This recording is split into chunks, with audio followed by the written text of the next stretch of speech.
Good morning, dear students. So, today in the third video, let us study about Mendel's principles of heredity. Mendel was a great scientist who gave this different types of theories regarding or principles regarding heredity. So, let's study them. Now, on page 184, let's see what are the principles of heredity given by Mendel. Genetic material is transferred in equal quantity from parents to progeny. Principles of heredity are based upon this fact. If both the parents make equal contribution to inheritance of characteristics, which characteristics will appear in the progeny? That means which characteristics will be contributed by the parents to the little one. Okay, progeny means the young one. Mendel carried out research in this direction and put forth the principles of heredity responsible for such inheritance. The experiments performed by Mendel almost a century ago are quite astonishing. All of Mendel's experiments were based upon the visible characteristics of the pea plant, whose scientific name is Pisum sativum. Okay, pea plant. These characteristics are as follows. So, here dominant characteristics are given in the column, first column, and second column recessive is given. Okay, and here in this table of 16.7, 7 mutually contrasting visible characteristics are shown. So the first one is the shape of the seed. The shape of the seed is round, so we use a capital R for dominant one, and a wrinkled small r, which is recessive. Recessive means it does not appear that strongly. Dominant means one which appears. Okay. Color of the seed, second characteristics, yellow. So the gene for yellow is represented by capital Y, and green is represented by the small y, the gene. Color of the flower, the third characteristics, purple color, okay, we represented by the capital C, and white, which is recessive, we represent by a small c. Now, shape of the pod, inflated means full, like how a balloon is blown, if we say inflate a balloon, so this is full, the pod is full, so inflated capital I, and constricted, that is small I. They are very small pea pods. Now, next characteristic is color of the pod, green, therefore the gene for a green is capital G, which is dominant, and yellow is small gene, yellow is small g, okay, which is recessive. Next is position of the flower. Axillary, the axillary position in the axil of the leaf. Okay. So that is axillary is capital A, and terminal means at the ends. Terminal ends. So it is small a. Now height of the plant. Tall plants are represented by capital T, and small plants, that is dwarf plants, are represented by a small t. Now over the Gregor Mendel, an introduction to scientist, it is deleted, okay, so just cancel it, but you can read it for yourself about the great scientist. Okay, now do you know some dominant and recessive characteristics of human beings? Okay, in that green box we can see here. Okay, so here dominant characteristics is rolling tongue. Some people can roll their tongue, whereas recessive is a non-rolling tongue. You must have observed and see and just find it for yourself about your tongue, how you can roll it or not. The presence of hair on the arms and absence of hair on the arms is recessive. Presence of hair on arms is dominant. Then dominant, another character is black and curly hair. You must have seen some people with black and curly hair. And recessive is brown and straight hair. Next is dominant is free earlobe, and recessive is attached earlobe. Okay, attached. So here we have seen here the basics of Mendel's principles. Now let us go to the next page. We shall study the following crosses to clearly understand the conclusion of Mendel's experiments. Monohybrid cross. Mono means one, so one characteristic is considered at a time and plants are crossed. So in this experiment, Mendel brought about the cross between two pea plants with only one pair of contrasting characters. This type of cross is called as a monohybrid cross. So only one characteristic is considered here. So, as to study the monohybrid ratio, let us consider the characteristic plant height with a pair of contrasting characteristics, tall plant and dwarf plant. Okay, so let us watch a video based on this experiments. Gregor Mendel's experiments were a breakthrough in the field of biology as they helped in laying the foundation of genetics. Questions like, why do kids look similar to their parents? And why are there a few differences in two kids that belong to the same parents? Started gaining answers. We now have understood the monohybrid cross and the monohybrid ratio as well. This is how it's done. Take a moment to review it. How did we get the F1 generation? We got it by considering all the possible combinations here. But is there a method to find it systematically? There is. So before moving ahead with the dihybrid cross and ratio, let's have a look at an extremely important and useful method for writing a cross. The method is named as Punnett square. You may wonder as to why do we need another method for a theoretical cross when we already know how a cross is carried out? Well, that's because this method is quite useful in many ways. The technique was developed by the British geneticist Reginald Punnett. Hence, it's most commonly known as Punnett square. Let's understand the technique step by step first. The first thing we do is make a table like this. We write the symbols of male and female here. These can be written vice versa as well, but for now, we write it like this. This tells us that the maternal alleles will be written here, while the paternal alleles will be written here. So let's begin the crossing now. This allele can come together with this one to give us this set of genes in the offspring. These two can give us this set. This one will combine with this to give us this set. And what about the last one? Yes, you guessed it right. These two alleles will give us this set in the offspring. It's a simple concept of respective row and column pairing for each slot. For this slot, it's the first row and the first column. For this slot, it's the first row and the second column pairing, and so on. Please understand this well because it's going to help us a lot in the future. Now, if we compare the simple cross that we usually carry out, this is what we get. Notice that the results are exactly the same. All the plants in the F1 generation are tall and have the same genotype. They are all heterozygous. This confirms that our cross is correct. A glance at the presentation of this cross hints at one more name for it. Yes, this technique is also referred to as the checkerboard method. Now, let's do this cross one more time to know whether we've understood it correctly.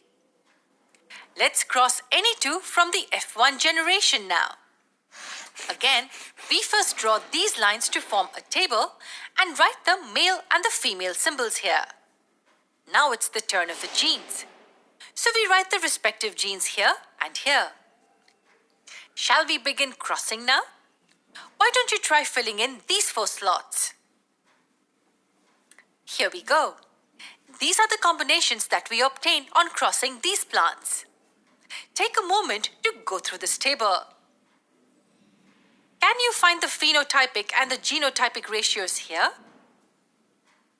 Phenotype, if you remember, refers to the observable physical properties. We can clearly see that there are 3 tall plants and 1 dwarf plant. So the phenotypic ratio is 3:1. What about the genotype?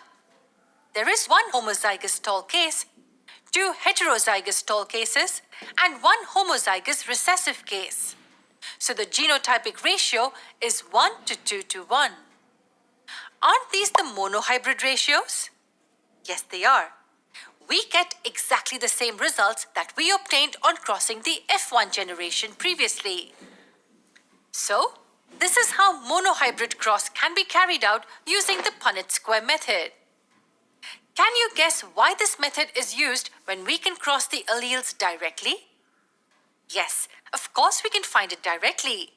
But that's because a monohybrid cross involves the crossing of a single character at a time. Hence, it's easy. But what about the crosses that involve more than one character? An increase in the number of genes can make the crossing a bit complicated. Say we have 2 or 3 genes. Then do you think a simple cross like this will be convenient to carry it out? Of course not. It will be a huge mess.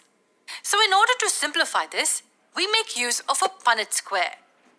This method is simple and extremely useful when more than one alleles are involved.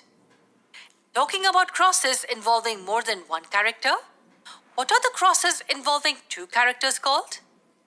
The cross involving 2 characters at a time is called dihybrid cross, and the ratio obtained will be a dihybrid ratio. Let's understand this interesting concept in the next part. Here is a representative monohybrid cross on our screen, which involves only one character at a time. Do you think crossing a single character at a time was enough for Mendel to arrive at concrete conclusions? Of course not. After all, the 7 pairs of contrasting characters were crossed individually. Mendel went a step ahead and crossed plants considering 2 characters at a time. He tried the dihybrid cross. Let's take a simple example to understand how the dihybrid cross works. Which 2 characters should we take now? We've already seen a monohybrid cross for characters like the plant height and the flower color individually. So let's consider these characters together to understand the dihybrid cross. For our convenience, we take one plant which has both dominant characters, while the other with both having recessive characters. It means we take both the plants which are homozygous. Any guesses about what the genotypes will be? TTPP in uppercase will be this plant which is tall with purple colored flowers. Similarly, TTPP in lowercase will represent a plant that is dwarf and has white colored flowers. This is how we separate the gametes. Any idea why didn't we write it as TT and PP? The alleles T and T represent the same trait, so they will have to be distributed in the respective gametes. They will not get together in the same cell. Similarly, P and P will get into the separate cells as they are the alleles for the same trait, flower color. It's the same case in the other plant as well. This is how the gametes will be formed. Now we're ready for the crossing. This is how the F1 generation would look. Take a moment to understand this. Now to get a conclusive result, we need to cross the offsprings from the F1 generation and get the F2 generation. Let's pick any from the F1 generation. Can you tell me how the gametes will be formed here? The gametes can be formed in these 4 different combinations for each case. Did you notice what happened? Will it be easy to do the crossing here? Definitely not. That is the reason why we opt for Punnett square for a dihybrid cross. Let's get started with the cross for obtaining the F2 generation. We write the male and the female symbols first. Followed by this, we write the respective gametes here and here. And how do we cross these to fill in the 16 slots? We cross each row and column respectively. Here, this TP is crossed with this TP, so we obtain this slot. Similarly, we cross this TP with TP to get this offspring. Can you try filling in the 3rd and the 4th slots in the first column? We cross this TP with this TP to obtain this offspring. And lastly, we cross this TP with this TP to obtain this one. All 4, as we can see in the table, are tall with purple flowered plants. That's because there is at least one capital T and one capital P in each case. If you wish to, you could pause the video to fill in the other 12 slots. On similar lines, these are the results that we obtain in the other slots. Take a moment to go through all of these. Let's count the different combinations now. These are the 4 different possible combinations. Tall with purple flowered plants, tall with white flowered plants, dwarf with purple flowered plants, and dwarf with white flowered plants. Now, can you count the number of plants that are tall and with purple flowers? We have 9 plants which are tall and with purple colored flowers. Can you count the number of plants for the other 3 combinations? 3 plants show the tall trait along with white flowers, and 3 show the dwarf trait along with purple flowers. 6 plants in all have mixed characters of the parents from the P1 generation. It means at least one recessive character is seen in these 6 plants. Now, the last one among the 16 shows both the recessive traits, a plant which is dwarf and has white flowers. So if taken together, then we obtain a ratio 9:3 to 3:1. This ratio is referred to as the Dihybrid Ratio. Now, Nora has a simple question for you. Whenever any 2 characters are randomly taken for a cross, do we obtain the same ratio? Say we take the seed color and the seed shape. Will we obtain the same ratio? Well, if the cross is carried out correctly, then we are bound to get 9:3 to 3:1 as the Dihybrid Ratio. So if there are 16 plants obtained in the F2 generation, then 9 of them on an average will express both the dominant characters, like the tall height and the purple colored flowers in this case. 6 plants on an average will express a blend of both the characters, dominant and recessive. Just like these 3 expressing tall height and white flowers, and these 3 showing dwarf height and purple flowers. Lastly, only 1 out of the 16 shows both recessive characters. Do you think we always get exactly 16 plants in the F2 generation? No, not at all. There are numerous seeds obtained, which are then sown, and plants are grown to observe these results. Did Mendel get only 16 plants in the F2 generation? This is also not the case. Mendel had obtained many seeds, but when he grew plants from them, he obtained the plants in certain numbers. When these numbers were calculated, the ratio turned out to be 9:3 to 3:1. So basically, 9:3 to 3:1 is the ratio obtained at the end of the calculations. The total number of seeds and thus the plants obtained could be much higher. Do watch our videos based on ratios if you want to understand them better. So 9:3 to 3:1 is the phenotypic ratio for a dihybrid cross. Before we get deeper into experiments, let's have a look at the laws put forth by Mendel. Based on the observations of monohybrid and dihybrid crosses, Mendel established 3 extremely important laws in genetics. Okay, students, so I hope you have followed the video in which the monohybrid and the dihybrid cross ratios were shown. Okay, now let us see it further in the textbook on the pages given here. So the parental generation P1, okay, page 185, tall pea plants and dwarf pea plants were used in this cross. Hence, this is parent generation, that is P1. Mendel referred to the tall and the dwarf plants as dominant and recessive respectively. So tall was dominant and dwarf plant was recessive. The tall plant was referred to as dominant because all the plants in the next generation were tall. The dwarf plant was referred to as recessive because this characteristic did not appear in the next generation at all. This experiment has been represented by the Punnett square method as shown below. Now here, depending upon these observations, Mendel proposed that the factors responsible for inheritance of characteristics are present in pairs. Today we refer to these factors as genes. Dominant genes are denoted by a capital letter, whereas recessive genes are denoted by a small letter. As genes are present in pairs, tall plants are denoted by capital T, two capital T's, and dwarf plants are denoted by small t's. During gametogenesis, that is during the formation of gametes, these genes separate from each other.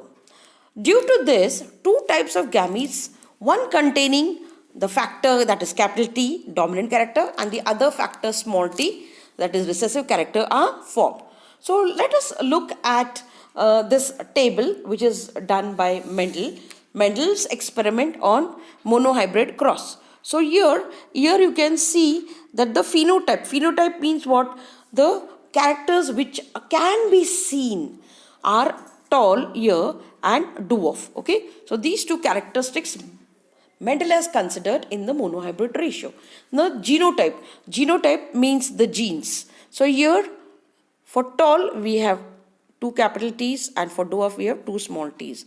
So when these gametes are crossed, one capital T and one small t are crossed, we get TT as the genes. One capital T and one small t, and the phenotype of this plant, this tall, this is genotype, this is generation F1, that is the first filial generation. F1 we call it as F1. Okay, so first filial generation, the phenotype is tall and the genes are capital T and small t. Now let's go to parental generation P2. Now in P2 what happens? Let's see. Selfing is done. That means these plants, T, small t, this one, small t and capital T, both are crossed together. Okay, so the phenotype tall is crossed here.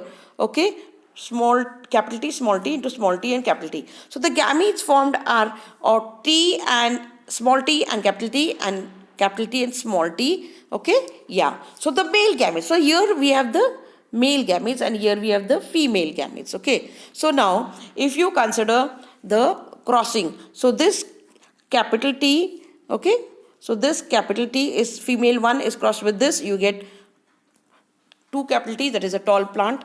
Now this one and this one are crossed, you get capital T and small t, that is a tall plant. Again a small t here and a capital T of the male, you get one big T and one small t, you get TT. Now here again the last one, small t and small t, we get a dwarf plant. So these are the this is the Punnett square which we get while crossing this monohybrid cross, in which one character is considered. We get three tall plants and one dwarf plant. Okay, so let us go to the next page. So the first filial generation F1, in this experiment Mendel observed that all plants of the first filial generation F1 were tall, but he realized that tall plants of F1 generation were different from the tall plants of P1 generation because parents of F1 tall plants are tall as well as dwarf plants. Depending upon the observations of F1 generation, Mendel concluded that factors of tall plants are dominant over the factors of the dwarf plants. Though all the plants in the F1 generation were tall, they contained the factor responsible for dwarfness. That is, though the phenotype of F1 plant is tall, their genotype is mixed. Phenotype means external appearance or visible characteristics of the organism. Okay.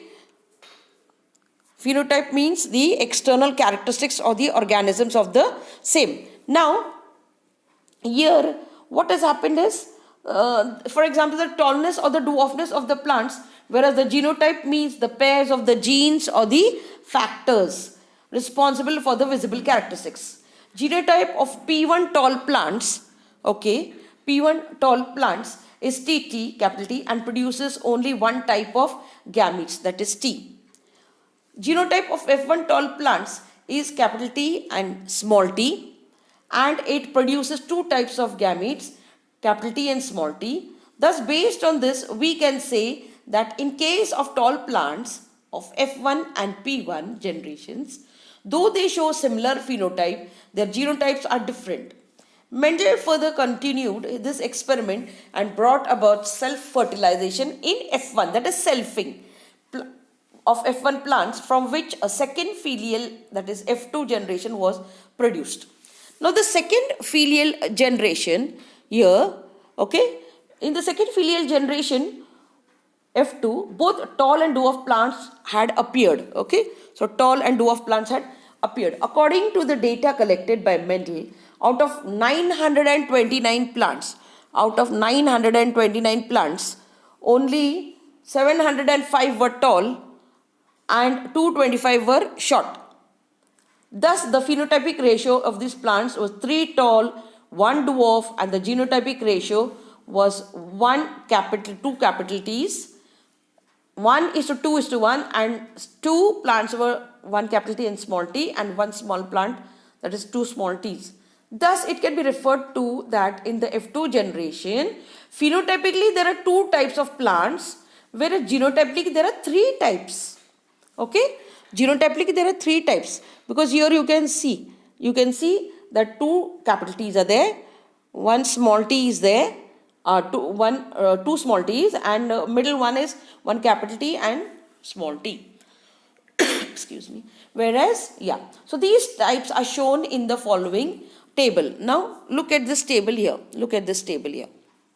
Okay, so in this table you can see here, this table. Now here F2 pure dominant, that is tall plants. See here, F2 pure dominant, that is 2 capital T's, dot tall plants. They are homozygous. Homo means same. Next, F2 pure recessive, TT, small t's, dwarf plants. They are also homozygous. And F2 hybrid plants, capital T and small t, tall plants, they are heterozygous. Okay, follow this. Okay, so now here Mendel's experiment on dihybrid cross. Let's see. In the dihybrid cross, 2 pairs of contrasting characteristics are under consideration. Mendel performed more experiments on hybridization, in which he considered more than 1 pair of contrasting characteristics. He brought about a cross between a pea plant producing rounded and yellow colored seeds and a pea plant with wrinkled and green colored seeds. In this cross, 2 pairs of contrasting characteristics were considered: color of the seeds and the shape of the seeds. Hence, it is called a dihybrid cross. Okay. Now, parentage generation P1. Mendel selected the pea plants producing rounded yellow seeds and wrinkled green seeds as parent plants, as shown in the chart. Now, here this Mendel's experiment of dihybrid cross, you can see the parental generations here. Okay, phenotype: rounded yellow seeds and wrinkled seeds. Genotype is 2 capital R's and capital Y's, and small r's 2 and yy small. Gametes are capital R, capital Y, and small r, small y, and they are crossed. And in the first filial generation, you can see you get capital R, capital Y, small y. So the phenotype is rounded yellow seeds. Now, rounded yellow seeds, and selfing is done with them. So selfing, you get the gametes here as capital R, small y, capital Y, capital R and small y, small r and capital Y, small r and small y. So same here also. Okay, so the gametes are here. So the second filial generation, F2, let us prepare the Punnett square, where the female gamete is here and the male gametes are shown here. So capital RY, small capital R, small y, small r, capital Y, and small ry. Same here. So after crossing, how do we cross them? Like we take this ry and cross it with this ry. So you get 2 capital R's, 2 capital Y's. Similarly, we cross all this, you will get this ratio. Okay. Now, during the gamete formation, in the P1 generation, the pair of gametes separate independently, that is, in capital R's and capital Y's plants, only RY capital type gametes are formed and not RR and YY capitals. Similarly, in small r and small y plants, only gametes ry, small ry are formed. Thus we can say that each pair of genes is represented in the gamete by only one gene from that pair. Okay, now this orange square or pink square, you can say, is cancelled, deleted from the portion, but I think you need to go through it because it is responsible and it is important here because it shows the genotype and the phenotype ratio. You go through it, it is cancelled for a portion, but you can just go through it. Okay, now let us go to the next page. Now here, based on the conclusions from the monohybrid cross, Mendel expected that in the F2 generation of the dihybrid cross, plants would be produced rounded yellow seeds. He proved right. Though the genotype of the plants was capital R small r, capital Y small y, the phenotype was like the parents producing rounded yellow seeds because yellow color is dominant over green and round shape is dominant over wrinkled shape. Due to this combination of two different characteristics in the F1 generation of the dihybrid cross, these plants are called as dihybrid plants. Okay, so what type of plants they are called as? Dihybrid plants. Now, plants of the F1 generation of dihybrid cross produce four types of gametes: capital R Y, capital R small r capital Y, small r small y. Of these gametes, capital RY and small ry are similar to those of P1 generation. F2 generation is formed through the selfing of F1 plants. The pattern of inheritance of the characteristics from F1 to F2 is shown in brief in the table given on page 187, and an activity about its presentation in the form of a ratio has been given in the box beside it. The 16 different possible combinations through the union of 4 types of male gametes and 4 types of female gametes are shown in the chessboard like the table, that is the Punnett square or the checkerboard on page 187. Male gametes are shown on the top of the table and the female gametes are shown on the left column. Observations based on the study of the F2 generation will be according to the table on page 187. So I hope you have all followed this experiments of monohybrid and dihybrid cross. Please study it well. You need to practice a lot. It is important from the exam point of view also, and you need to study it well. So okay children, thank you.